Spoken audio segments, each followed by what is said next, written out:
Hi Missy, and this is Bill Bauer, and we're out here in the field today looking at white mold in soybeans. So Bill, talk us a little bit about even just what to look for at this time of the year. Here we are in the kind of early to mid-September. Yeah, so it's a great time to get out to your field and see what's going on, see how much white mold we have for future management decisions, and we'll talk about that a little bit here towards the middle or end of the video. But sclerotinia stem rot, or white mold, is something that shows up this time of year as this white bleached areas of the stem. You'll see the white mycelium. But this particular disease starts from the sclerotia, or these fruiting bodies that we'll show you here in a second. So I split this stem open. These little black sclerotia grow within the stem. When we harvest these plants, it'll go in the grain tanks and get spread around that way, or it'll fall down on the ground and then infect this field down the road or several years to come. These little black fruiting bodies will overwinter, and then next season they'll come, when we get enough moisture in the canopy, there'll be a little mushroom or apothecia that grow, and then spores from this apothecia or mushrooms will infect the plant. These little spores cannot infect the stem or the leaves, but they infect the flowering. So they'll get into the flowers, and then over a 30-day period or whatever it takes to get to this stage, the disease is growing within the plant, and then you have a lot of these flat pods, or basically we have zero yield from the plant like this. Yeah, the effect on yield on an individual plant is dramatic. I mean, we go down all the way to zero on an individual plant. It's just not that all the plants have white mold on them. But from so if it infects the plants at flowering, talk a little bit about what are some of the environmental conditions or some of the things we can think about there or do. Right, the conditions during flowering, so those cool days, lots of humidity, whether in the canopy or just humidity for the day, those are going to be the conditions, wet conditions, that we're going to have more of this show up. So we were tracking temperature and humidity levels earlier in the season.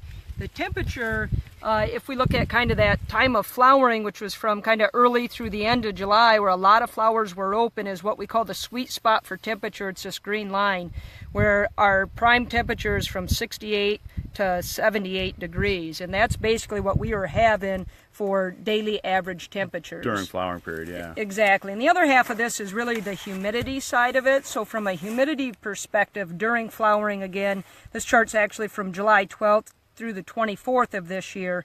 This green line represents 2017, so the other lines are 16, 2015, and 2014.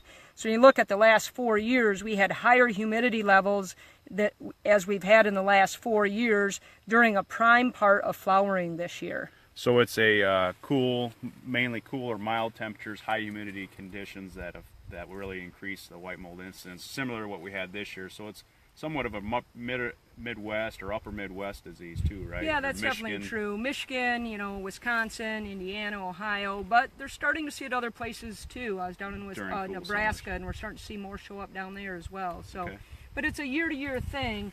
But we could tell in July that this wasn't going to be a surprise to us this year, and I think that's important. You can track weather conditions to have a better handle on what we're going to see this time of the year.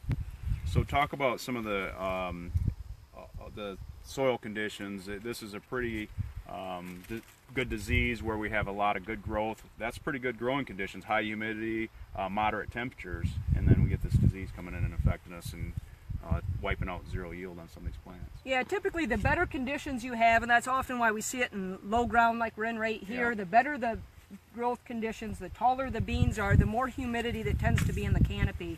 We have a lot of humidity in the canopy, we're going to increase our odds for white mold too, if the other environmental factors are there as well.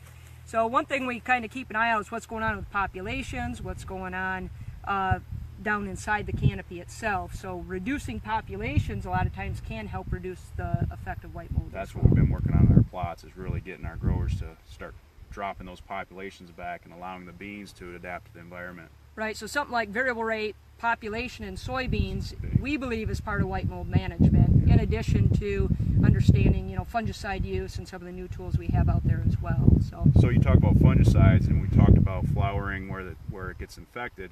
Some of these plants are flowering for 30, 45 days, so one fungicide application is not going to do it, similar, compared to maybe some of the leaf diseases that we're doing with fungicides later on in August. Yeah, I think the timing is very critical. So fungicide timing for going after white mold is way different than going after foliar diseases, which maybe we wouldn't do to Multiple R3. We're looking in those earlier flowering R1, R2 type stages. So I think as we go forward, we're going to learn more about this disease. I think the point today is to try to get out to your fields over the next couple of weeks, see what type of pressure you have. Look down in the canopy, as you can see here. When I pull this back, you can really see a lot of the evidence of the white mold, and you can start to do some counts. If I count 10 plants in a row, how many out of 10 have some evidence of white mold on them, and that'll give you some sort of percent incidence that you're having in some of your fields. And then take really good notes of that, because once we have this disease, you kind of have it for long term. Yeah. So now I know this field has it. I can change how I manage this the next time this gets planted to soybeans. So for every 10% incidence of disease you have, it could be 5 to 10 bushels, which is huge. Yes. I mean, we got a 30% infestation, it could be wiping out a lot of yield. We've certainly seen in previous plots where we've got 70 bushel beans where we don't have white mold, and down into the mid 30 bushel beans where we've got the white mold. So yield effect can be huge. Yeah. So get out to your fields next couple weeks, just get an idea of what you have so you're not surprised when the combine gets out here. Look down in the canopy and look for these plants that don't look right. They don't have green leaves at the top. Get out and pull the back of the canopy like Missy talked about.